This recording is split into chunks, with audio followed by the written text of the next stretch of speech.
السلام سیدہ بنت رسول، السلام فاطمہ زہرا بتول۔ بسم اللہ الرحمن الرحیم۔ السلام علیکم ورحمۃ اللہ تعالی وبرکاتہ۔ خداوند قدوس کا کروڑوں بار شکر ہے، اس کا احسان عظیم اور فضل عمیم ہے کہ نعمت ایمان کے ساتھ دانائی سبل، ختم الرسل، مولائے کل، تاجدار دو جہاں، سیاہ لامکاں علیہ تحیت و ثنا کی لخت جگر، نور نظر، خاتون جنت السیدہ فاطمۃ الزہرا رضی اللہ تعالی عنہا کے حوالے سے آج ہماری 23ویں نشست ہے۔ میں کوشش بسیار کے باوجود تسلسل قائم نہیں رکھ سکا۔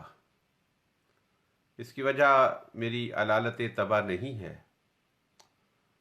اگرچہ میں بہت سخت بیمار ہوں اور بڑی سخت تکلیف میں مبتلا رہتا ہوں، مگر یہ جسمانی تکلیف میرے دینی کام میں رکاوٹ نہیں بنتی، مگر ذہنی طور پر ان دنوں میں اتنا ٹارچر ہو رہا ہوں اور ذہنی طور پر اتنی اذیت میں مبتلا ہوں کہ اس ذہنی اذیت نے تقریباً مجھے اپاہج کر دیا ہے۔ منبر و محراب یہ تاجدار دو جہاں صلی اللہ تعالی علیہ وآلہ وسلم کی وراثت اور جانشینی تھی۔ تاجدار دو جہاں صلی اللہ تعالی علیہ وآلہ وسلم نے بڑی تصریح کے ساتھ یہ ارشاد فرمایا تھا کہ العلماء ورثۃ الانبیاء، کہ صاحبان علم یہ انبیاء کے وارث و جانشین ہیں۔ مرکات ملارکاری میں یہ بات میں نے اپنی خود نگاہوں سے پڑھی ہے کہ ایک دن سیدنا ابو ہریرہ رضی اللہ تعالیٰ عنہ بازار گئے اور آپ نے دیکھا کہ لوگ تجارت کے اندر بہت زیادہ مصروف ہیں، تو آپ نے اعلان کیا کہ صاحبو، مسجد نبوی کے اندر میراث مصطفیٰ علیہ تحیت و تثنیہ و ثنا تقسیم ہو رہی ہے۔ صحابہ کا دور تھا، ان لوگوں کا دور تھا جن کا عشق اور محبت صرف زبان کی حد تک نہیں تھا بلکہ دل اور روح کی حد تک تھا۔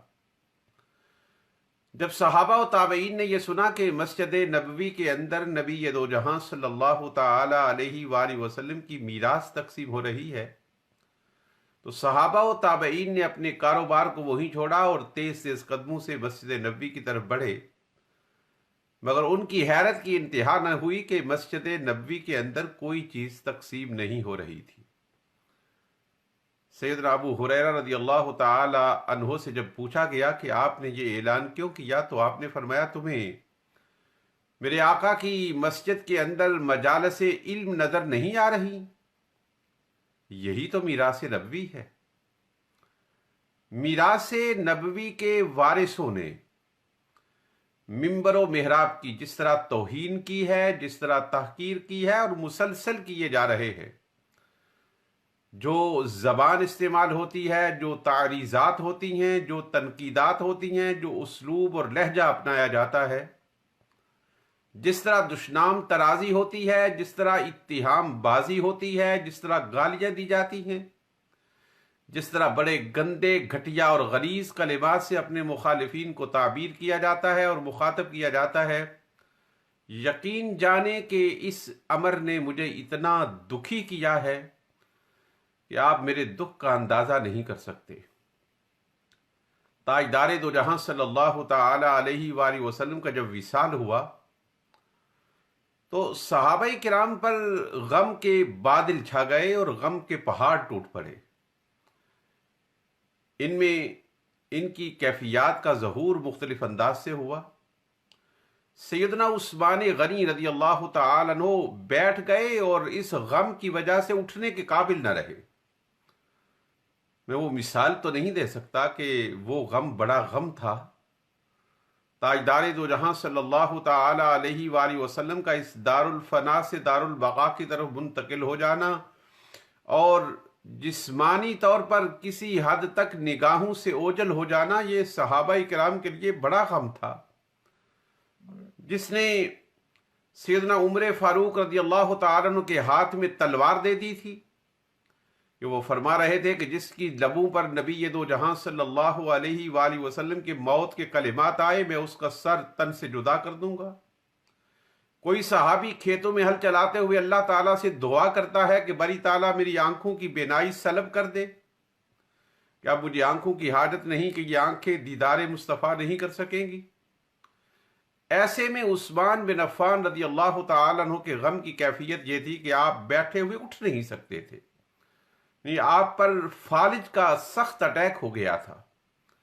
بس اس سے ملتی جلتی کیفیت میری ہے چند دنوں سے، اور کئی روز سے، مسلسل کئی ہفتوں سے، اگرچہ سوشل میڈیا سے میرا تعلق بہت زیادہ نہیں ہے اور میں سوشل میڈیا پر اپنے وقت کو ضائع اور برباد نہیں کرتا ہوں، مگر علماء کرام کی طرف سے اور صاحبان اخلاص کی طرف سے مجھے پرسنل ایسے میسیجز وصول ہوتے ہیں، اور ساتھ ہی مجھے یہ حکم دیا جاتا ہے کہ ان کو آپ دیکھیں، جو لہجہ، جو زبان، جو انداز، جو اسلوب، جو کلمات، جو تراکیب، جو محاورات، جو امثال استعمال کی جاتی ہیں، میرا سر شرم سے جھک گیا ہے۔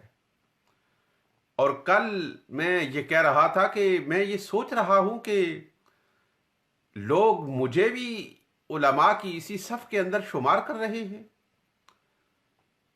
میں بہت رویا ہوں، اور میں نے سرکار دو جہاں صلی اللہ علیہ وآلہ وسلم کی خدمت اقدس میں بڑے استغاثے پیش کیے ہیں کہ یا رسول اللہ، آپ کے عشق و محبت کے دعوے داروں کو کیا ہو گیا ہے؟ جو ہونا عشق مصطفیٰ تو زندگی فضول ہے، کہنے والوں کے دماغ کہاں چلے گئے ہیں؟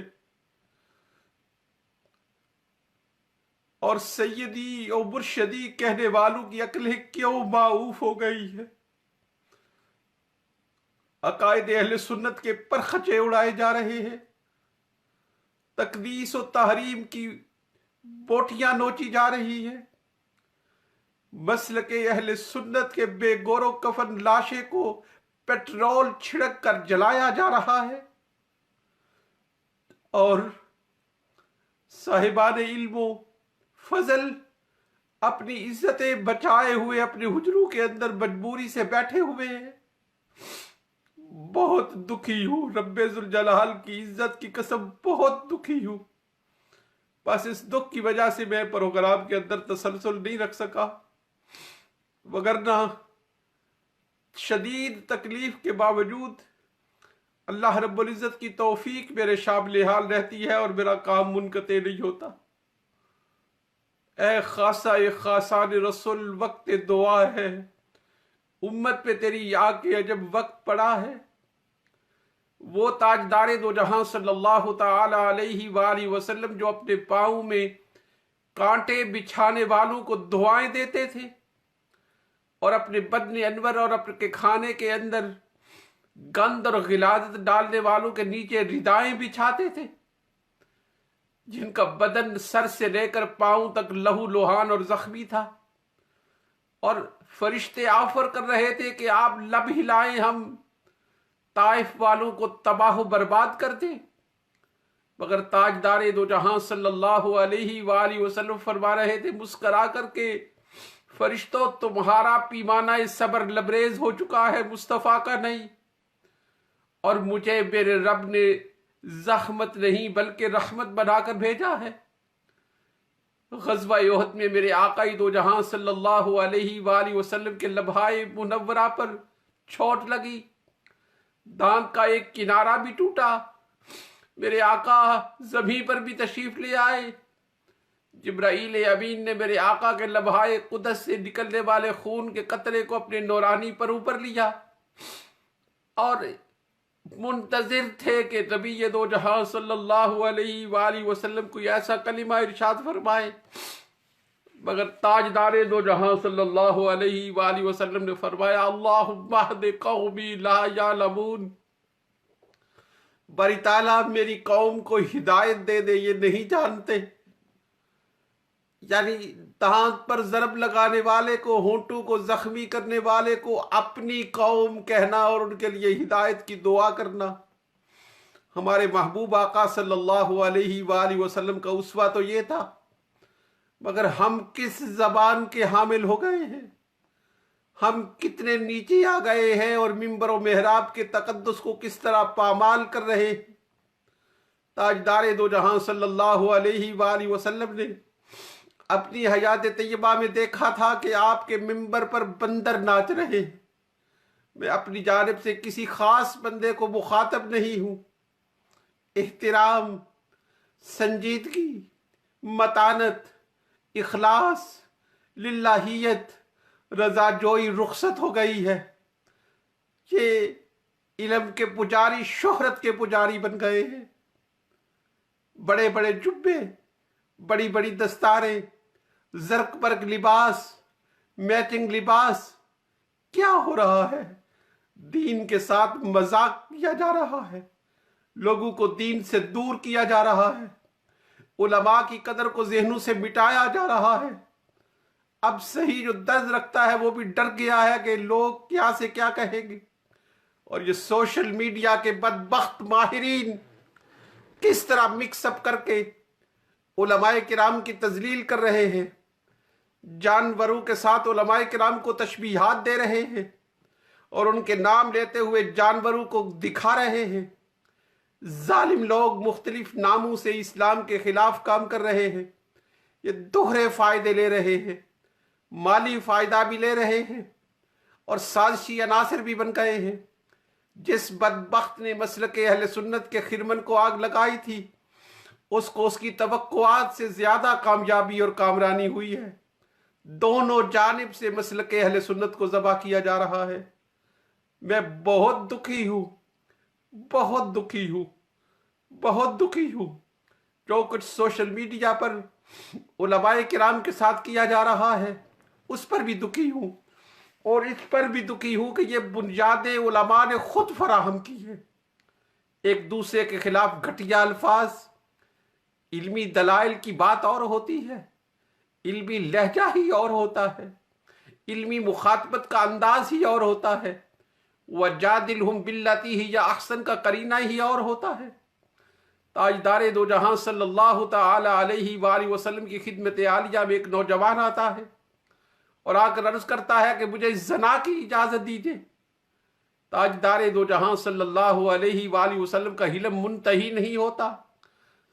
صحابہ کرام ناراض ہونے لگتے ہیں تو میرے آقا فرماتے ہیں نہیں، ایک دائی کی دعوت کا انداز یہ نہیں ہے۔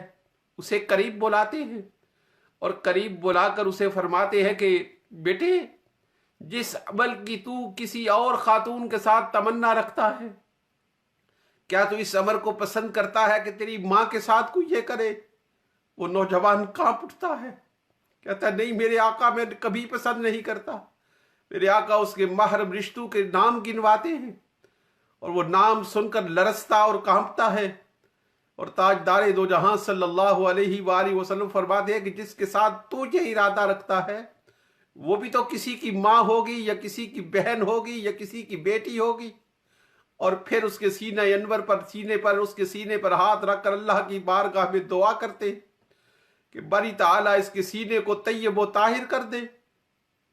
تاجدار دو جہاں صلی اللہ علیہ وآلہ وسلم کی خدمت اقدس میں ایک نوجوان حاضر ہوتا اور عرض کرتا ہے یا رسول اللہ صلی اللہ علیہ وسلم، میں ایمان قبول کرنا چاہتا ہوں مگر زنا بھی کرتا ہوں، شراب بھی پیتا ہوں، چوری بھی کرتا ہوں، میں کوئی ایک عمل چھوڑ سکتا ہوں، سارے اعمال چھوڑ نہیں سکتا۔ وہ علم و حکمت کا ممبر و محراب، وہ علم و حکمت کا ماخذ و منبع، ارشاد فرماتا ہے بیٹے اگر ایک بات پر ہی اسلام قبول کر دے، جھوٹ چھوڑ دے۔ اور پھر تفسیر کبیر میں اس روایت کو تفصیل کے ساتھ بیان کیا۔ جھوٹ ایک ایسا عمل تھا کہ وہ جو کام کرنے لگتا اس کو یہ خیال آتا کہ اگر بارگاہ رسالت میں حاضر ہوا، مجھ سے پوچھا گیا کہ کیا تو نے یہ کام کیا ہے، اگر کیا ہو تو مجھے سزا ملے گی، اور اگر کہوں گا نہیں کیا تو جھوٹ بن جائے گا۔ وہ نوجوان دوسرے دن کشاں بارگاہ رسالت میں حاضر ہوا اور عرض کی، یا رسول اللہ صلی اللہ علیہ وسلم، آپ نے مجھے جھوٹ چھوڑنے کا وعدہ لے کر مجھے ہر برائی سے دور کر دیا ہے۔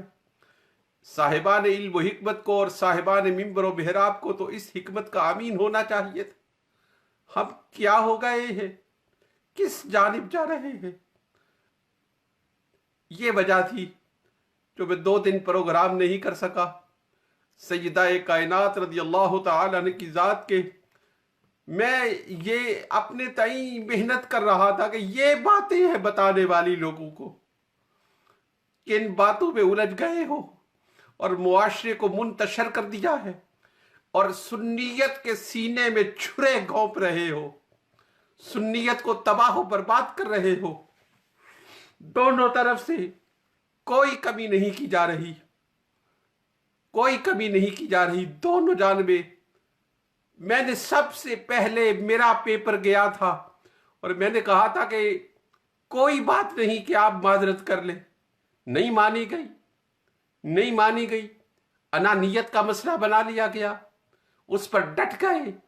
میں نے کہا تھا اگر اس بات کیا تو ایسی دلدل میں پھنسو گے کہ قیامت تک نہیں نکل سکو گے، اس لیے کہ لوگوں کی عقیدتوں کو ہائی جیک کیا جا رہا ہے اور ایکسپلائٹ کیا جا رہا ہے۔ عوام الناس تو بے ادبی ہی سمجھیں گے جب ان کو کہا جائے گا کہ یہ بے ادبی ہے، وہ نفس الامر میں بے ادبی ہو یا بے ادبی نہ ہو۔ اس نہجے پر میں یہ بھی سوچ رہا تھا کہ تاجدار دو جہاں صلی اللہ علیہ وآلہ وسلم نے سیدہ عائشہ صدیقہ رضی اللہ تعالی عنہ سے فرمایا تھا کہ عائشہ، میرا دل کرتا ہے کہ خانہ کعبہ کو اس کی بنیادوں پر قائم کروں، مگر نیا نیا اسلام ہے، اگر میں نے تیری قوم کے تعمیر کردہ کعبہ کو نئی بنیادوں پر قائم کیا تو تیری قوم کے اندر ایک فساد برپا ہو جائے گا۔ تاجدار دو جہاں صلی اللہ علیہ وآلہ وسلم نے خانہ کعبہ کو ایک فتنہ و فساد کی آگ میں معاشرے کو لپٹانے سے خانہ کعبہ کو اس کی اصل بنیادوں پر قائم نہ کیا۔ آج تک خانہ کعبہ اپنی اصل بنیادوں پر قائم نہیں ہے۔ وہ حتیم کی جو دیوار نظر آتی ہے یہ خانہ کعبہ کے اندر تھی۔ اس وقت قریش نے جب خانہ کعبہ کو تعمیر کیا تو رزق حلال کی کمی کے باعث خانہ کعبہ کے رقبہ کو تھوڑا کر دیا۔ تاجدار دو جہاں صلی اللہ علیہ وآلہ وسلم نے علم و حکمت کی بنیاد پر خانہ کعبہ کو اصل بنیادوں پر قائم نہ کیا تو علم و حکمت کی وجہ سے اگر مان جاتے اور اس کو ثابت نہ کرتے اور کہہ دیتے کہ مجھ سے سبقت لسانی ہو گئی ہے، میری توجہ ادھر نہیں تھی، مگر ایسا نہیں کہا گیا۔ اور اس پر جو طوفان پھر بپا ہوا ہے اور جس طرح سنیت کے سینے کے اندر خنجروں پر خنجر گھونپے جا رہے، اس کا کرب کسے ہے؟ سنیت کی لاش بے گور و کفن کانپ رہی ہے، تڑپ رہی ہے اور اس کے اوپر تیل چھڑک کر جلایا جا رہا، علماء کرام کا مذاق اڑایا جا رہا ہے اور سوشل میڈیا کا عفریت معاشرے کے امن و سکون کو لٹ رہا ہے۔ کچھ بدبخت صبح سے لے کر شام تک ایک ویڈیو تیار کرتے، اس کے اندر سنسنی خیزی پیدا کرتے ہیں، اس کے اندر عجیب و غریب قسم کی آوازیں بناتے ہیں، دور و دراز کے کلپس کو آپس میں مدغم کر دیتے ہیں، کب کی بات اور کب کی حرکات کو آپس میں یوں ملا دیا جاتا ہے کہ یوں لگتا ہے کہ یہ باتیں ایک ہی وقت ہوئی ہیں۔ دجل، فریب، دھوکہ، گمراہی، فساد انگیزی، شر انگیزی کی انتہا کر رہا ہے۔ یہ لوگ دین کے نام پر یہ کام کر رہے ہیں، ان کو خبر نہیں کہ وہ اپنی قبر کو اندھیرا کر رہے ہیں، یہ قبر کے اندر بچھو اور سانپ لے رہے ہیں، یہ اپنے پیٹ کے اندر جہنم کا ایندھن بھر رہے ہیں۔ سوشل میڈیا کے وہ لوگ جنہوں نے علماء کا مذاق اڑانا اپنا شیوا، اپنا دستور، اپنا اسلوب اور اپنا منشور بنا رکھا ہے، ان لوگوں کو بھی موت سے ڈرنا چاہیے۔ اور وہ لوگ جو وارثان ممبر و محراب ہیں ان کو بھی اپنے لہجے پر غور کرنا چاہیے۔ مخالفت کریں، تنقید کریں، مگر تنقید اصلاح کے لیے کریں، تنقید تعمیر کے لیے کریں، تنقید بھلائی اور محبت کے لیے کریں، تنقید کان میں کریں۔ تنقید کے لیے سوشل میڈیا نہیں ہے، تنقید کے لیے ہر شخص اپنے کمرے کے اندر بیٹھ کر کلپ ریکارڈ نہ کروائے، اس کو یہ بھی خبر نہیں کہ اس میں بات کرنے کی صلاحیت بھی ہے یا نہیں، اس کے اندر استدلال کی قوت بھی ہے یا نہیں، اس کو استنباط کا پتہ بھی ہے یا نہیں، وہ اصطلاحات سے واقف بھی ہے یا نہیں۔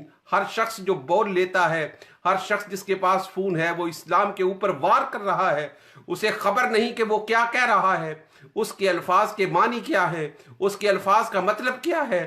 ان ساری چیزوں سے قطع نظر ہر طرف سے، عوام کی طرف سے، علماء کی طرف سے، مشائخ کی طرف سے، ہر طرف سے اسلام کو ذبح کیا جا رہا ہے۔ کچھ دانستہ کر رہے ہیں، کچھ نادانستہ کر رہے ہیں، کچھ پیڈ ہیں، کچھ سازشی عناصر ہیں، ایجنسیاں کروا رہی ہیں اور پاکستان کو لخت لخت کرنا چاہتے ہیں اور امت کی وحدت کو پارا پارا کر رہے ہیں، پارا پارا کرتے جا رہے ہیں۔ خدا کے لیے باز آ جاؤ، خدا کے رسول کے لیے باز آ جاؤ۔ ایک دن آنے والا ہے، وَحُصِّلَ مَا فِي الصُّدُورِ، جب تمہارے دلوں کے اندر چھپی ہوئی تمنائیں تمہاری ظاہر ہو جائیں گی۔ تمہارے سنسنی خیز اپنے ویڈیوز کے نام رکھنا، سنسنی خیز باتیں کرنا، یہ شہرت کی اور جاہ طلبی کی ہوس اور شہوت ہے جس کو تم پورا کر رہے ہو۔ تم معزز ناموں کو اپنی شہرت کے لیے استعمال کر رہے ہو۔ میں ہر ایک کی بات نہیں کر رہا، مخلص لوگ ہیں مگر وہ بہت کم ہیں، وہ ڈر رہے ہیں۔ کچھ دلیر ہیں، وہ دلیری سے باتیں کر رہے ہیں، ان کی بات سننے والا کوئی نہیں، مثبت ویڈیو کو دیکھنے والا کوئی نہیں، مثبت بات کو سننے والا کوئی نہیں۔ میری باتیں کسی اور طرف چلی گئیں مگر یہ باتیں بھی سیدہ کائنات کے بابا کی تعلیمات ہیں، اور میں اپنے دکھ کو اس اخلاص کی بنیاد پر ظاہر کرنا چاہتا ہوں اور بتانا چاہتا ہوں، اور آپ لوگوں سے ہاتھ جوڑ کر میں دعا التماس کرنا چاہتا ہوں، ایسے ویڈیو مت دیکھیں، ایسی تقریریں مت سنیں۔ جب ایک سنی عالم دوسرے سنی عالم پر کیچڑ اچھال رہا، اسی لمحے اس ویڈیو کو بند کر دیں، اس آڈیو کو بند کر دیں۔ فتنہ و فساد پھیلانے کے لیے ان آڈیوز کو مت شیئر کریں، یہ دہشت گردی ہے، یہ فساد انگیزی ہے۔ اور قرآن کی زبان میں الفتنہ تو اشد من القتل، فتنہ قتل سے زیادہ اشد ہے، اور قتل ایک انسان کا ساری انسانیت کا قتل ہے۔ حضرت حسن مجتبی رضی اللہ تعالیٰ عنہ فرماتے ہیں، میں نے اپنی والدہ ماجدہ امی جان کو دیکھا کہ آپ ساری رات مصلی عبادت پر بیٹھ کر اللہ رب العزت کی عبادت کرتی، کبھی سر سجدے میں رکھتی اور ساری رات سر سجدے سے نہ اٹھاتی۔